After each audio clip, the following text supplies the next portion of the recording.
Navalny, que lui est-il arrivé? Poutine est-il responsable? Où est son corps? Bonjour, bonjour les divins, bienvenue sur la chaîne Divine Actu pour ce tirage actualité consacré au décès d'Alexeï Navalny. Alors, un rapide résumé du contexte. Alexeï Navalny était un opposant bien connu de Poutine depuis 2007. Il avait subi une tentative d'empoisonnement à des produits neurotoxiques en 2020. Il était allé se faire soigner en Allemagne, puis était rentré en Russie et il est incarcéré depuis janvier 2021. Il est incarcéré dans une prison, enfin plutôt un établissement pénitentiaire. Alors normalement pour 19 ans, un établissement pénitentiaire qui se trouve être en Arctique. Voilà. Et c'est une prison effectivement très très dure où, bah, vous vous en doutez, hein, les températures descendent vite, à -20, -30, etc. On appelle cette prison IK3, bon, ou alors K parce que c'est dans la ville de Carpe, euh, et on appelle aussi cette prison Polar Wolf, donc l'ours polaire. Vous voyez, c'est assez intéressant. Alors, que vous dire d'autre? Que vous dire d'autre? Oui, Alexeï Navalny est fait partie entre autres des gens qui souhaitent, alors attendez, monter une opération qui s'appellerait, bah zut, j'ai oublié, Midi contre Poutine, non, Midi, ah zut, j'ai oublié, attendez, j'essaye de retrouver, oui, c'est ça, Midi contre Poutine. Au mois de mars, donc du 15 au 17, il y a les prochaines élections russes, donc pour le président russe. Navalny était, semble-t-il, la personne la plus susceptible, voilà, d'être en opposition à Poutine. Bon, sauf qu'emprisonné, de toute façon, je ne vois pas comment il aurait pu se présenter. Donc je vous parlerai de Midi contre Poutine une autre fois. Nous allons dans un premier temps voir ce qui se passe. Évidemment, toutes les chaînes internationales et les gens bien pensants s'accordent à dire que Poutine a commandité le décès de ce monsieur, Navalny. Bon, alors il y a deux options, hein, ou se dire que à 2 mois, non, même pas à un mois des élections, tuer quelqu'un, un opposant, ou faire tuer quelqu'un, un opposant qui de toute façon est dans une prison au bout du monde où bon, il y a quand même très peu de chances qu'il s'évade, et quand bien même il s'évaderait, ce serait compliqué pour lui de se présenter à la présidence, hein. Donc bon, moi comme ça je me dis bah il faudrait quand même être un peu taré si j'étais Poutine pour faire ça. Ça c'est l'option numéro un. L'option numéro 2, qui est celle retenue par l'international, est de dire que Poutine envoie un message fort à tous ses opposants de façon en fait à avoir la place libre en mars pour être de nouveau élu président de la Russie. Bon, ok. Donc là, tout le monde s'insurge. Il paraît même que la France avait proposé d'expatrier, enfin, je ne sais pas comment on dit, bref, avait proposé l'asile politique à Navalny. Bon, on attend encore l'asile politique pour Julian Assange, hein, donc ça c'est une autre chose. À croire qu'il n'avait proposé ça que pour faire suer Poutine, hein, soyons clairs, évidemment. Mais bon, c'est toujours la guerre. Alors, que les choses soient bien claires. Ça va toujours mieux en le disant. Je ne suis pas spécialement pro-Poutine. Ni Poutine ni Trump ne sont des anges et n'ont les mains parfaitement propres, et j'en ai parfaitement conscience. D'accord? Maintenant, il est parfois un peu facile, enfin, comme dit l'adage, pour tuer ton chien, tu dis qu'il a la rage. Voilà. Je ne me fais pas d'illusions, ce n'est pas un tendre, hein. Ce n'est vraiment pas un tendre. Et ce qu'il fait en ce moment, et en même temps, j'ai envie de vous dire, il se défend et voilà, il monte son avenir et l'avenir de son pays avec les BRICS. Mais ne vous l'aurez pas, je ne suis pas dans l'obsession de il va nous envahir et tous nous tuer, comme certains le disent. Bon, j'irai faire une vidéo dessus, mais bon, ce type-là n'est pas un saint. Il a, en revanche, semble-t-il, quelque chose que je pense qu'on ne peut pas lui enlever, c'est que c'est un vrai, voilà, un vrai patriote, il croit vraiment, voilà, en son pays, etc. Bon, il semble fier de son peuple, contrairement à certains résidents que nous ne nommerons pas. Alors, voilà, maintenant que j'ai dit ça, et moi ce monsieur-là, Alexis Navalny, eh bien je ne le connais pas, je connais pas plus Poutine, hein, mais voilà, on va essayer d'aller comprendre un petit peu. Je ne sais pas encore comment je vais tourner les questions. Ah si, attendez, bougez pas, je vais prendre le symbolon pour aller voir l'état d'esprit de Poutine. Je reviens. Alors, attendez, je vais pousser parce que là j'ai sorti beaucoup de jeux, mais vous voyez, je n'avais pas pensé à sortir le symbolon. Alors, voyons voir. On va aller voir un peu l'état d'esprit de Poutine par rapport à ce décès. Donc il semblerait que le monsieur Navalny là, soit tombé raide mort après une promenade. Voilà, qu'il ait fait comme une crise cardiaque, que les secours seraient arrivés quelques minutes après, mais qu'il n'aurait pas pu sauver le monsieur. Là où ça devient évidemment problématique et douteux, c'est que visiblement la famille, parce que ce monsieur est marié, hein, voilà, je ne sais pas s'il a des enfants, il était assez jeune, hein, je sais pas, 45-47 ans. La famille ne peut pas voir le corps. Ils disent que pour le moment, donc le corps n'est pas à la morgue, qu'il est toujours dans la prison de IK3, là, le loup polaire. Voilà, tant que l'autopsie n'a pas été faite et que... voilà. Allez, nous allons voir. Alors, on va déjà peut-être voir quels étaient les sentiments de Poutine peut-être à l'égard de... attendez, j'arrive pas... ah zut, attendez. Je n'arrive pas à me souvenir de son nom. Navalny, oui c'est ça, Navalny. Alors, allez. Est-ce qu'on peut avoir une indication sur les sentiments de Poutine à l'égard de Navalny avant le décès, peut-être?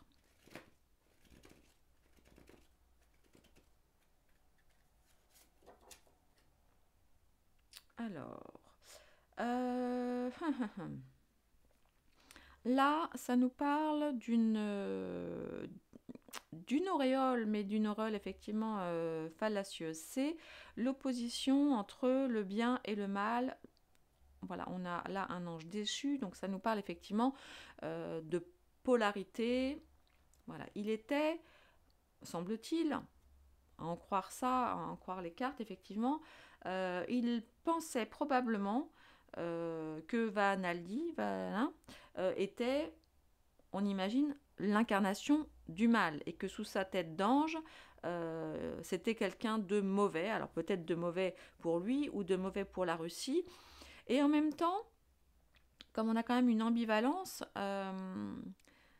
j'ai tendance à croire, à penser qu'il avait quand même, que Poutine avait quand même une sorte de respect un petit peu par rapport à ce type, en tout cas au combat qu'il menait, même si évidemment c'était un combat contre Poutine. Mais j'ai quand même le sentiment d'un certain respect, que même Poutine était un peu partagé, vous voyez, dans ses sentiments d'homme, hein, j'entends d'homme vis-à-vis de l'autre homme, hein, je ne parle pas du politique vis-à-vis de l'opposant, je parle vraiment de l'homme vis-à-vis de l'homme. Est-ce qu'on peut avoir une indication supplémentaire sur les sentiments de Poutine avant le décès de son opposant?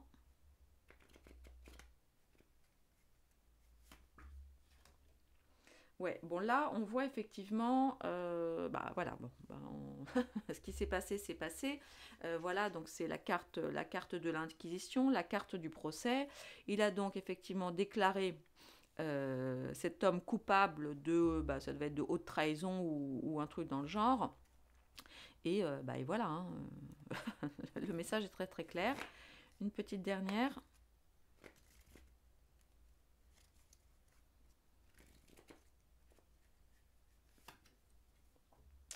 Ok. Alors, Alors, c'est un petit peu, c'est la carte du sacrifice, hein, c'est la carte de l'avortement. Donc ça nous parle voilà, de dépression, de choses comme ça. Honnêtement, je vous dis, c'est très bizarre hein, ce que je ressens. J'ai vraiment l'impression, alors vous allez me dire que je suis complètement folle, hein, mais j'ai vraiment l'impression que Poutine avait une sorte de respect pour ce type et que c'est un peu comme s'il avait dû ouais, le sacrifier un petit peu à titre d'exemple. Alors, vous allez me dire, oui, il en a fait tuer plein d'autres, etc. Oui, c'est fort probable, mais je vous rassure ou je vous inquiète, c'est à peu près partout dans tous les pays du monde, hein, voyez, sauf que ben, quand c'est la Russie qui fait ce genre de choses, évidemment l'Occident hurle voilà, aux dingues. Quand c'est nous, on le sait un petit peu moins. Mais ne vous l'aurez pas, il existe exactement la même chose chez nous. Hein, et vous le savez, nous avons plein de personnes françaises voilà, qui ont disparu ces derniers temps dans des circonstances un petit peu étranges aussi. Ok. Voilà, donc j'ai vraiment l'impression que voilà, d'homme à homme, il avait quand même un certain respect pour lui, qu'il effectivement l'a fait emprisonner évidemment, mais voilà, c'est comme si, je vous dis, il l'avait fait un peu à titre d'exemple et qu'il l'avait sacrifié. Alors, maintenant, comment se sent-il alors, on va d'abord regarder par rapport à l'annonce de sa mort. Comment Poutine se sent par rapport à l'annonce de la mort de Vanaldi. Navaldi, je vais pas y arriver, excusez-moi. Ah, j'en ai deux qui ont voulu sortir. Alors, c'est très étrange parce que j'ai deux cartes. Ouais, non, vous voyez, je ne crois pas que. Franchement, parce que là, évidemment, il y a une carte voilà, de sérénité, zénitude, une carte solaire, etc.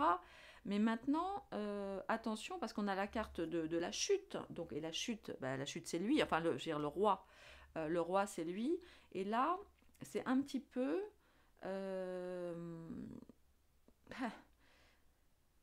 c'est un petit peu comme si il craignait que la mort de cet opposant, eh bien finalement, ne lui serve pas, bien au contraire, et provoque sa chute. Bon, vous l'avez vu, toute la communauté internationale est persuadée que c'est une décision de Poutine, voilà, et que ça a été fait par ses hommes, voilà, à un mois des élections. Allez, une carte supplémentaire sur comment Poutine se sent par rapport à la mort annoncée de son opposant.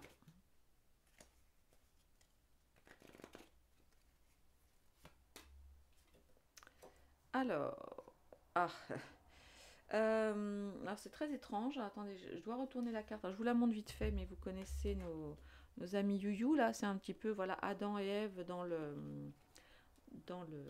hein, au paradis terrestre. Alors là, je ne suis pas très sûre de comprendre parce que ça nous parle d'attraction, ça nous parle d'attirance.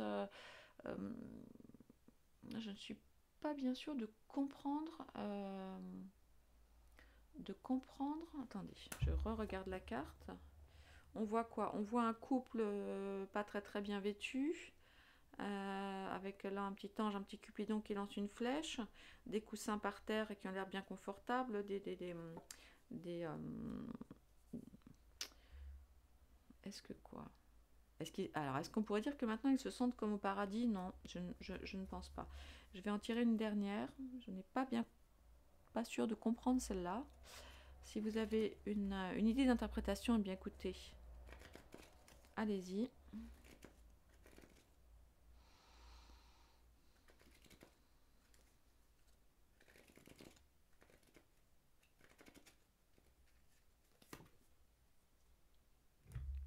Ouais.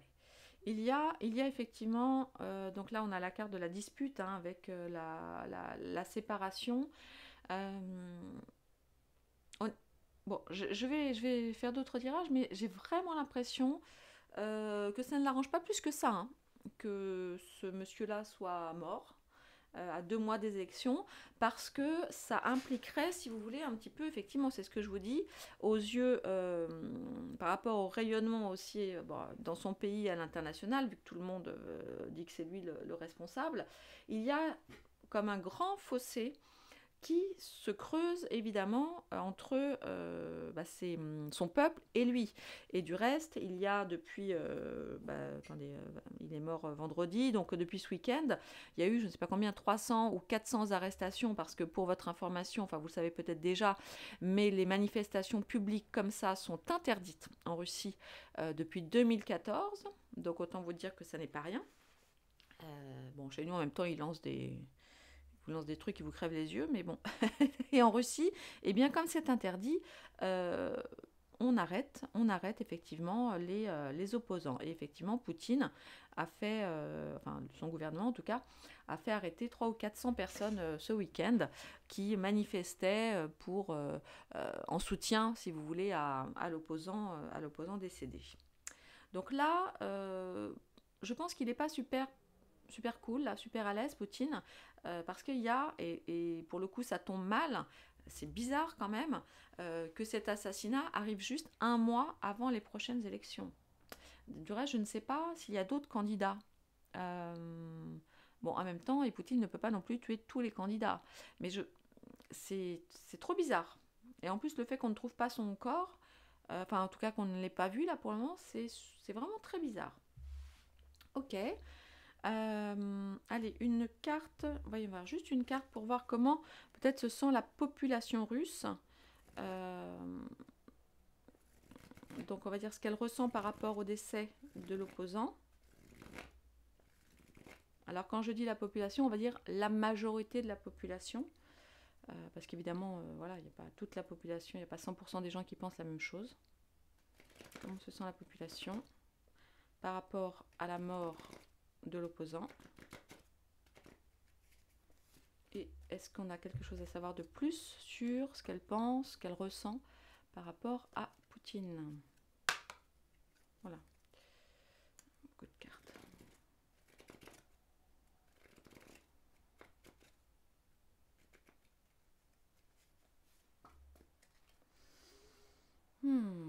Là, vous voyez, il y a la carte de l'entrave. Hein. Poutine, franchement... Ouais. Ouais. Ouais.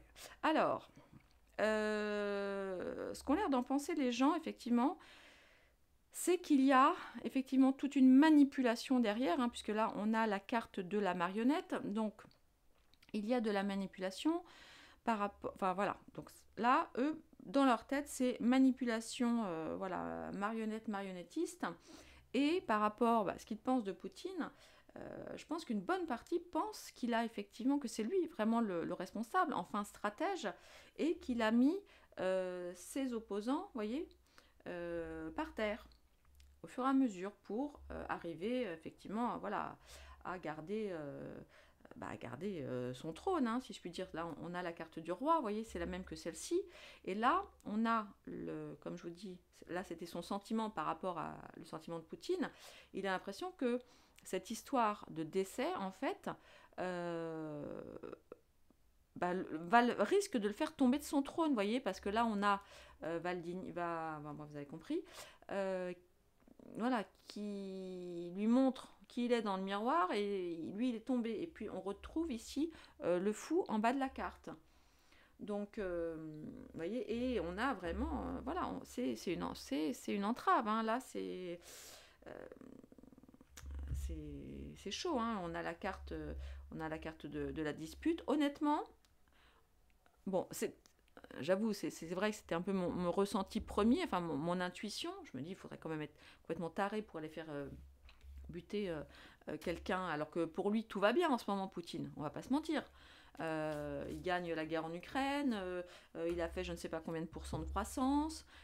Honnêtement, est-ce qu'il irait se tirer une balle dans le pied, alors que on peut quand même dire que, principalement depuis la guerre en Ukraine, tout lui sourit.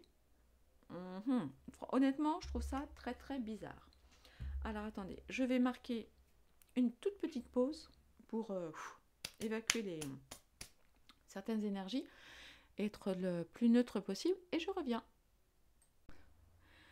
Bon, alors, comme je vous le disais, voilà, a priori, je ne pense vraiment pas que Poutine soit à l'origine du décès de... Ah, j'arrive jamais à me souvenir de son Navalny, voilà, je vais y arriver. Voilà, parce qu'on reprend rapidement, donc ce type-là, donc son sentiment, c'est qu'effectivement, il avait un côté donc mi-ange, mi-démon, hein, qu'il pouvait paraître d'une certaine façon au peuple russe, mais qu'en fait, il était effectivement différent. Donc, il a été emprisonné et c'est un petit peu, effectivement, comme un sacrifice. On le voit, donc ça n'arrange pas du tout Poutine, ça met une scission, voilà, entre son peuple et lui. Et puis on voit effectivement qu'il y a, voilà, que ça pourrait donc faire chuter le roi, donc c'est-à-dire Poutine. Hein, celle-là je la retourne parce qu'il y a des gens pas très habillés. Et puis ensuite on a cette histoire donc de marionnettes, cette histoire de stratège. Alors bon, évidemment le stratège au pays des comment dirais-je, des plus grands joueurs d'échecs, c'est quand même dingue. Et voilà. Et donc là, il y a effectivement comme donc une entrave. Ah, j'ai un petit coup de chaud là. J'ai sorti mon thé. Un petit coup de chaud. Excusez-moi, j'enlève mon pilou. Il y a une entrave. Voilà, quelque chose qui va être difficile, je pense, pour Poutine à retirer de l'esprit des gens. Voilà. Mais visiblement, Navalny n'était pas le saint, le martyr que l'on pourrait croire. En fait, je vous dis, donc c'est un homme assez jeune qui a commencé la politique vers, je sais pas, 2002, 2003, tranquillement. Voilà, il a fait un blog. Et il a été repéré, et figurez-vous qu'il a été repéré entre autres par, où est-ce qu'il est celui-là, par Kasparov, j'ai appris ça tout à l'heure, par Kasparov, donc un joueur d'échecs que l'on supposait être voilà, un petit peu dans les deux camps et agir aussi pour les États-Unis. Et effectivement, comme par hasard, Navalny a été donc repéré par un peu l'équivalent du, vous savez, des Young Leaders, et en fait, il a fait ensuite des études à l'université de Yale dans le programme des leaders mondiaux en devenir. C'est quand même dingue. Je ne sais pas si ça vous rappelle quelques personnages occidentaux, hein, voilà, de notre côté. Il a même été élu dans un journal russe, mais visiblement financé pas mal par les Américains, comme personnalité de l'année. Donc il a fait, voilà, il est rentré, il a fait du business, etc. Il a même été président, je crois, du conseil d'administration de je ne sais plus quelle compagnie aérienne russe. Donc si vous voulez, c'est vrai que bon, Poutine ne voyait pas, je pense, beaucoup d'intérêt à cet opposant-là, qui, lorsqu'il s'est présenté aussi aux élections, je crois pour la mairie de Moscou, a fait vraiment un pourcentage ridicule. Donc globalement, ce qu'on sait, enfin, ce qu'on ne sait pas en Occident, mais ce qu'on devrait savoir, c'est que ce type-là, Navalny, n'est pas du tout un saint ni un martyr. Il a du reste été condamné une première fois, puis une deuxième fois. Une première fois dans une affaire dont j'ai oublié le nom, mais une affaire de détournement d'argent. Donc il avait eu en gros 5 ans de prison qui s'était fini quand même avec sursis. Donc vous voyez que bon, il n'est pas si redoutable que ça. Et puis ensuite, il y a eu cette fameuse histoire de... Donc il est en sursis. Ensuite, il y a eu cette histoire d'empoisonnement. Mais là aussi, ce que je viens d'apprendre, c'est que lorsqu'il a eu donc ce malaise, cet empoisonnement, il est parti en Allemagne. Alors vous allez me dire pourquoi est-ce qu'il va en Allemagne? Donc l'Allemagne, c'est quand même l'Europe, hein. Et il y a eu donc des analyses faites par tout un tas de gens, mais les Russes n'étaient pas les bienvenus. Et c'est à ce moment-là en fait qu'ils ont décidé que c'était une tentative d'empoisonnement. Mais que les choses soient bien claires, et on avait déjà eu l'exemple, il me semble, avec quelqu'un il y a quelques temps, j'ai déjà eu cette phrase, je me souviens. Ils avaient voulu mettre un crime, enfin un attentat sur le dos de Poutine, et à l'époque j'avais dit, et je le redis de la même façon, si Poutine avait voulu tuer Navalny, eh bien il l'aurait fait, hein, et il ne l'aurait pas loupé. Je pense qu'il a tout à fait les moyens de ça. Et puis, ce qu'il vous faut savoir aussi, c'est que Navalny était un extrémiste grave, c'est-à-dire un ultra-nationaliste prêt à tuer des gens, euh, prêt à encourager en tous les cas voilà, vous avez compris. Donc honnêtement, ça n'était pas une très très belle personne, hein. Donc voilà. Mais qu'à cela ne tienne, nous allons essayer quand même de voir qui aurait pu le tuer et surtout pourquoi son corps n'est pas là. Parce que là c'est pareil. Moi, vous savez à quoi j'ai pensé là sur le truc? Je me suis dit, ça se trouve, le mec il se fait piquer, vous savez, il a bu de la soupe là. Vous voyez ce que je veux dire? Et en fait, bah, simplement, bah, il a fait comme beaucoup de gens depuis le début des injections. Et puis simplement, il a claqué. En plus, bon, il fait moins 20 ou moins 28 000 là-bas là.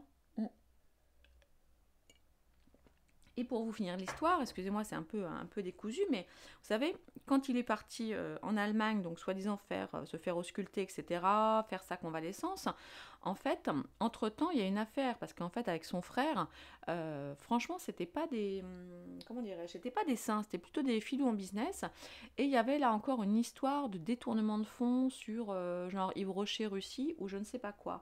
Et en fait, c'est quand il est revenu, d'Allemagne, bah là, du coup, il a pris du ferme parce qu'il a été jugé pour encore ce détournement d'argent. Et c'est comme ça qu'en fait son emprisonnement a commencé. Vous voyez?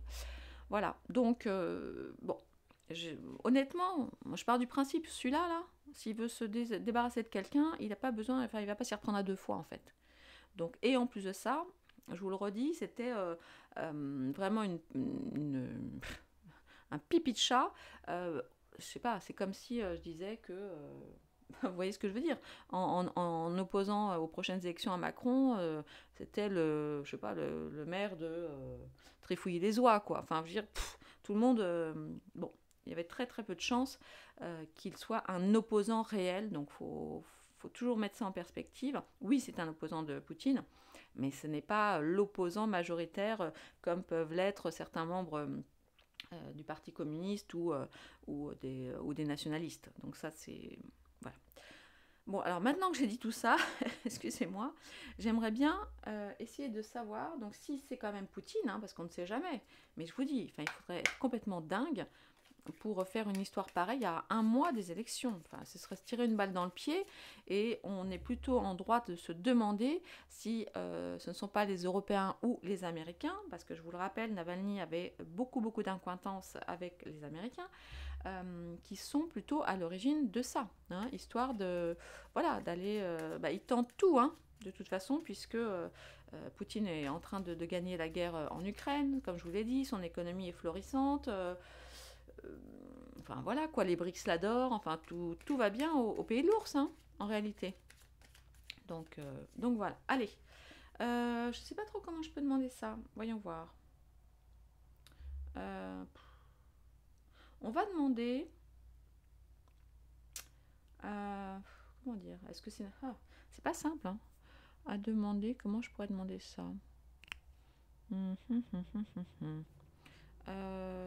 Si, je vais faire ça, je vais faire avec ça. Qu'a-t-il pu se passer? Qu'est-il arrivé? On va essayer, je vais essayer, hein. C'est pas évident comme réponse, mais qu'est-il arrivé à Navalny en prison? Alors, on le sait, il avait déjà fait une grève de la faim, hein, il n'était pas dans une santé olympique, même s'il était quand même jeune, hein, 47 je crois, mais bon. Moi, franchement, j'imagine très très bien, j'en sais rien, une phlébite ou un truc, voilà, entre la fatigue, ses grèves de la faim, peut-être des problèmes de santé qu'il avait, mais bon, ça, le temps qu'on le sache, ben tiens, je pense qu'on sera tous morts et enterrés. Mais je vous dis, c'est peut-être aussi, voilà, qu'il a bu trop de soupe, hein, lui aussi. Peut-être, c'est possible, hein. Ou peut-être simplement qu'il était cardiaque et puis basta, hein. Allez, on y va. Alors, est-ce qu'on pourrait avoir des indications sur ce qui a pu se passer en prison et le décès de Navalny?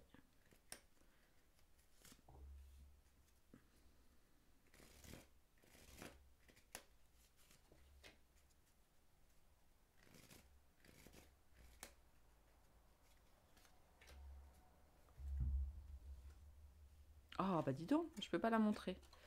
Héritage, hérédité, une ouverture. Alors, il y a, alors c'est drôle, alors je ne peux pas je peux pas vous la montrer, mais c'est cette carte-là, hein, de la dualité. Et alors, ce qui est drôle, enfin drôle, je sais pas si c'est drôle, mais souvenez-vous, dans les cartes là qu'on avait tout à l'heure, on avait la même, voilà. Et pareil, je ne pouvais pas vous la montrer. Je vous disais, je ne comprends pas tellement. C'est très bizarre. Et là, l'hérédité, et là, la destinée.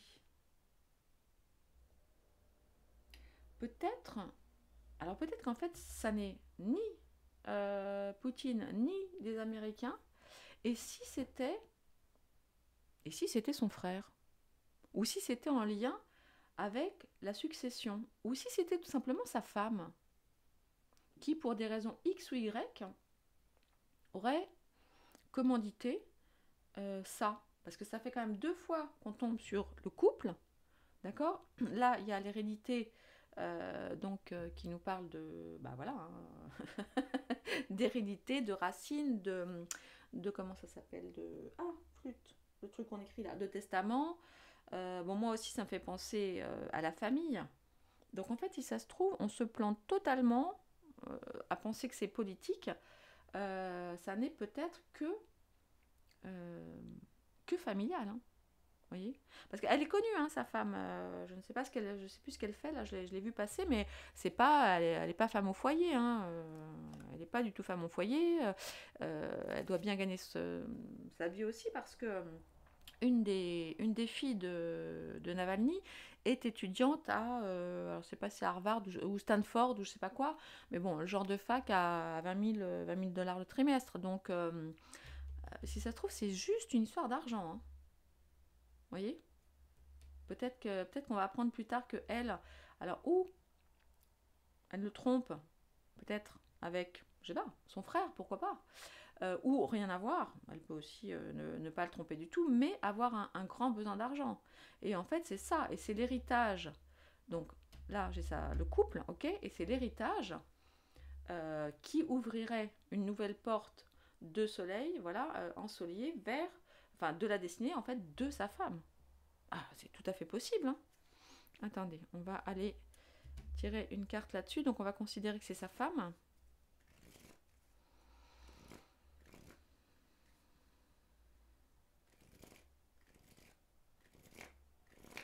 Est-ce qu'on peut en savoir plus? Carrefour, ouais, décision à prendre, ok.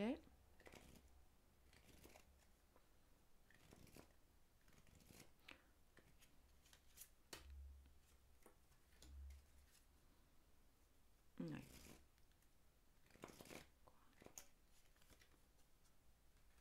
Ouais. Vous voyez, c'est. Là, qu'est-ce qu'on a? Oui, non, c'est la même que tout à l'heure. Carrefour. Ouais, c'est comme si à un moment. Bon, parce que là, vraiment, on est sur.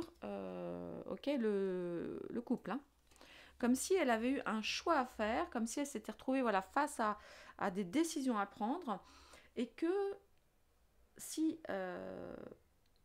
son mari vivant, peut-être que ça l'aurait mise en échec pour toucher euh, de l'argent. Et que peut-être grâce à ça, il faudra aller creuser, voir s'il n'y a pas une assurance vie ou quelque chose comme ça, hein. Peut-être qu'il devenait gênant, le père Navalny. Parce que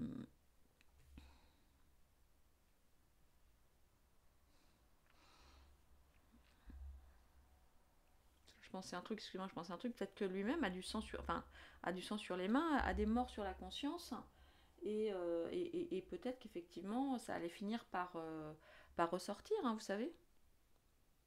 Ça n'est pas impossible.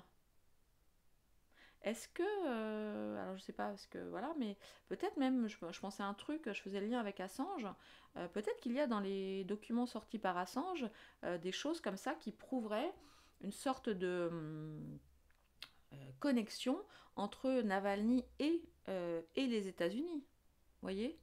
Et là, ouais. Donc là, voilà, c'est comme une, voilà, c'est pour sa destinée, il fallait effectivement la chute de son mari. Bah écoutez, alors là, peut-être pour ça hein, qu'on avait le couple là tout à l'heure. Et ouais, c'est ça. Et ce qui nous dirait effectivement, parce qu'on avait la marionnette, que Navalny n'était vraiment qu'une marionnette, un pion utilisé. Et peut-être que là je me trompe, peut-être qu'en fait ça n'est pas du tout Poutine. Enfin, en tout cas, ce que le peuple pense, c'est que Poutine met ses adversaires KO. Mais en fait, là, celui qu'on voit jouer, si ça se trouve, c'est le vieux bidon là. Enfin, en tout cas, ce qu'il représente. Et c'est peut-être lui en fait en tout cas ce pays-là, vous voyez, qui, euh, qui a mis tout ça en place. Enfin, j'ai sur le fait que Navalny n'était qu'une marionnette. Ouais. Bon, on va aller creuser. Alors là, je vais voir avec le. Attends, où est-ce qu'il est euh... Attendez, je vais voir ce que dit. Alors, je m'en sers jamais. Enfin, très très très très peu parce qu'il est très efficace, mais bon, je ne suis pas fan de ces visuels.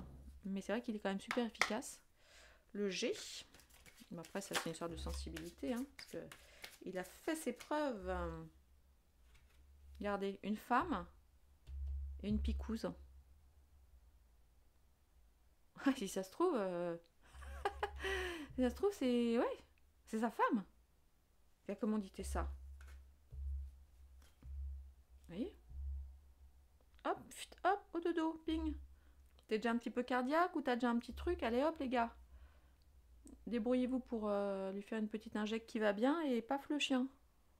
C'est dingue ça. Attendez.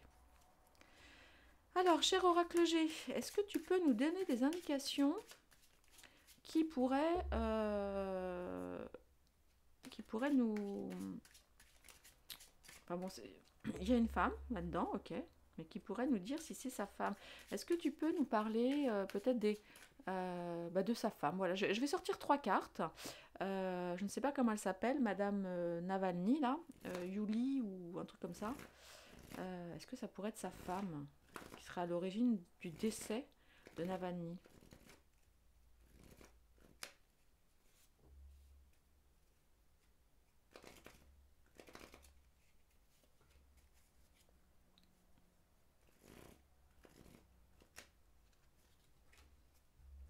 Des papiers. Ouais. Ah, une fidélité. Ah, je sais plus si on les lit à l'envers ou pas. Non, il y en a qu'une ou deux qu'on lit à l'envers. Pourquoi il y a de la fidélité? Vous voyez, on a encore cette histoire de médecin. Là, on a l'amour. Bon, là, c'est la carte de la fidélité. Mais qui est fidèle? Je ne comprends pas. Je ne comprends pas. Et là, on a des papiers. On a des papiers, donc des papiers, des contrats. C'est ce que je vous dis, ça peut être une assurance vie. Voilà, là, il y a l'emprisonnement. Attention, le serpent, ouais. L'argent. Et l'hiver, la gelée. Ouais, c'est fou, hein. Des nouvelles. Un homme. Ouais, bah écoutez, l'histoire pourrait raconter ça. Regardez, vous voyez, si on prend les premières. Ouais, c'est. Je ne comprends pas, fidélité. Fidélité à qui? Est-ce qu'il y aurait des gens fidèles à cette dame au sein de la prison qui auraient fait ça? Alors là, c'est dingo. C'est dingo. Attendez. Attendez, parce que là, ça me scotche. Allez. Est-ce qu'on peut... Je vais prendre le haut. Je vais rester voilà, sur... voilà, qu'est-ce qu'on peut nous dire sur le décès de Navalny, Alexei, je crois que c'est comme ça son prénom, Navalny en prison. Allez, on y va. On y va.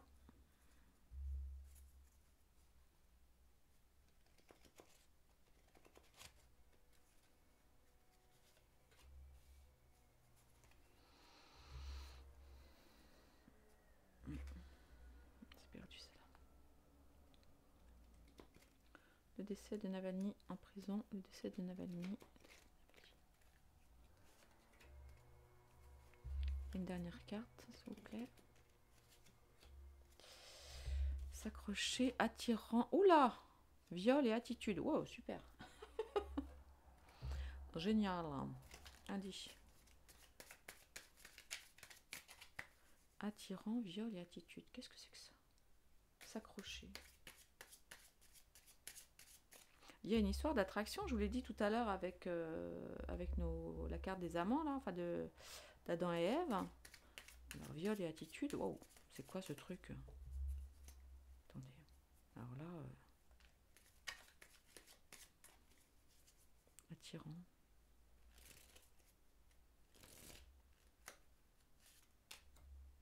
Oh!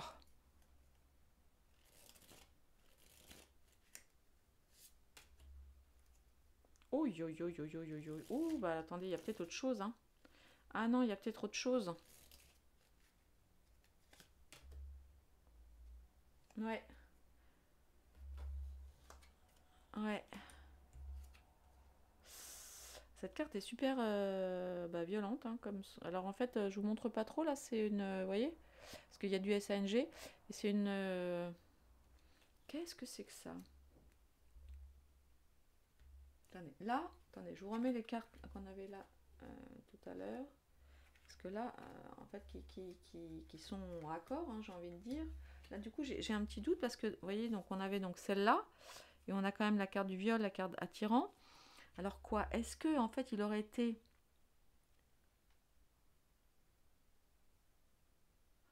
Ah. Peut-être qu'il a subi un truc absolument immonde en tôle pendant qu'il était pas très en forme, peut-être à l'infirmerie, vous voyez, ou ce genre de choses. Et alors, est-ce que c'est lui qui l'aurait fait? Et donc, du coup, les gars se seraient vengés et l'auraient zigouillé proprement?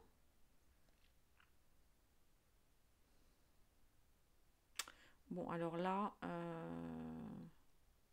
là, ça se complexifie. Là, ça se complexifie. Je vous dis, ou alors c'est lui qui a été agressé et il se serait un peu vengé, peut-être en faisant très mal à l'agresseur. Par contre, l'attitude, attitude douce, attitude de je te prends dans les bras, plutôt de pardon, c'est très bizarre.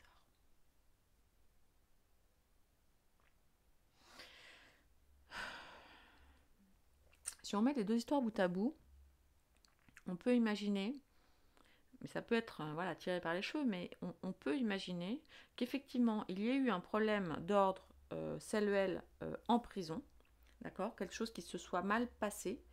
Alors, voilà, et pour X et Y raison, sa femme, ou alors c'est pas forcément sa femme, hein. Attendez, qu'est-ce qu'on avait comme carte? On avait ça, hérédité, on avait le carrefour, donc celle-là, je la... Non, c'est pas celle-là, c'est là.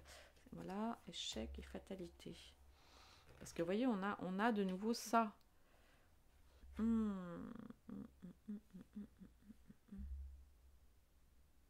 Après, je vous dis, l'un peut marcher avec l'autre. Hein. Quelque chose d'extrêmement violent qui se serait passé effectivement derrière les barreaux. Et peut-être que, bon, en plus il y a une sorte de fierté russe, alors c'est pas les Japonais qui vont se faire harakiri, mais il y a peut-être une histoire comme ça qui risquait de ressortir et qui ferait que sa femme ne pourrait pas toucher l'héritage, hein, peut-être. Et que là, ça la mettait dans une situation extrêmement compliquée. Peut-être qu'en fait, il s'est fait zigouiller suite à une histoire en lien avec la sexualité, mais que pour des raisons d'assurance, il faut faire comme s'il était mort de mort naturelle, parce que sinon, je ne sais pas. Sinon, ça ne, ou ça entacherait complètement la famille, voilà, la honte, etc., ou pour des problèmes d'argent. Mais enfin, pour moi, je vous dis, enfin, c'est le sentiment que j'avais avant même de commencer. Pour moi, ça n'est pas Poutine ni ses sbires qui ont fait ça parce qu'ils avaient mis l'occasion de s'en débarrasser avant. C'est très bizarre, vous voyez, à chaque fois, on tombe bien sur les trucs de santé, les trucs d'amour, et la fidélité et l'attitude. Qu'est-ce que c'est que ça? Des papiers. Ouais, je remets les cartes bout à bout, là, mais... ouais, il y a un truc comme ça. Bon, bah écoutez, j'en fais vraiment une... Je vais... parce que je ne veux pas vous faire des vidéos trop longues. Mais franchement, ça me semble plus être de l'ordre du privé, vous voyez ce que je veux dire, pour l'instant que... Après, rien ne veut dire, rien ne veut pas dire, je ne sais pas ce que je dis. Il n'empêche que même si cette histoire, par exemple, est arrivée, etc., peut-être que les US sont derrière tout ça. En tout cas, l'Europe, de manière générale. Ça, c'est tout à fait possible. L'un n'empêche pas l'autre. Ils auraient pu commanditer ça avec, voilà, avec des gros billets selon les pièces sonnantes et trébuchantes ou des promesses de je ne sais pas quoi. Vous voyez, toutes les... C'est pas forcément, incompatible. Hein. Alors,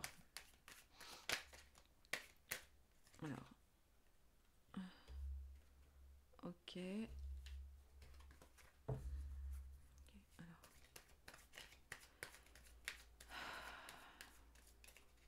que je prends celui-là ou...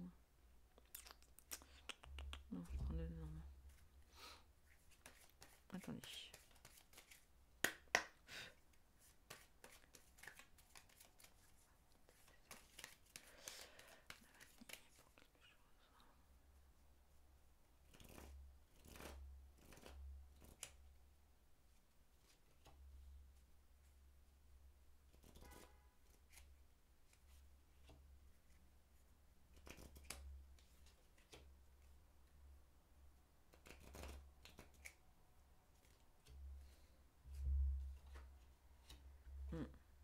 Ah ouais.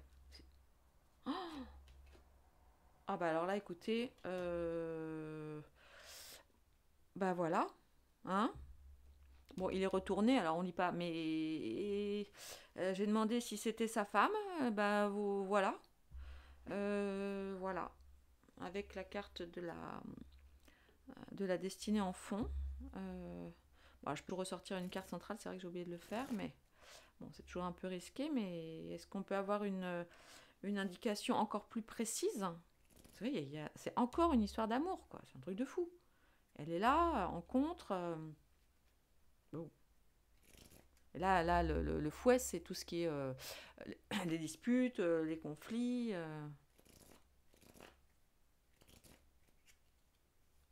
Ah, ils ont voulu sortir à deux. Bon, mais bon, là, on est loin du sujet avec... donc, les oiseaux, c'est les commérages. Mais bon, là, du coup, on est hors sujet. Je voulais pas l'attirer. C'est très bizarre. Vous voyez?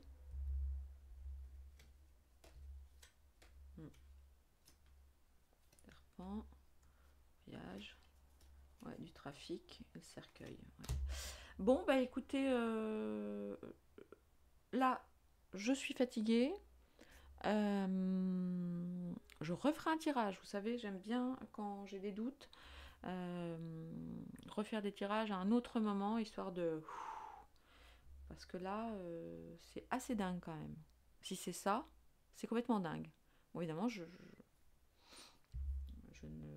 ne peux pas assurer que ce soit la réalité, mais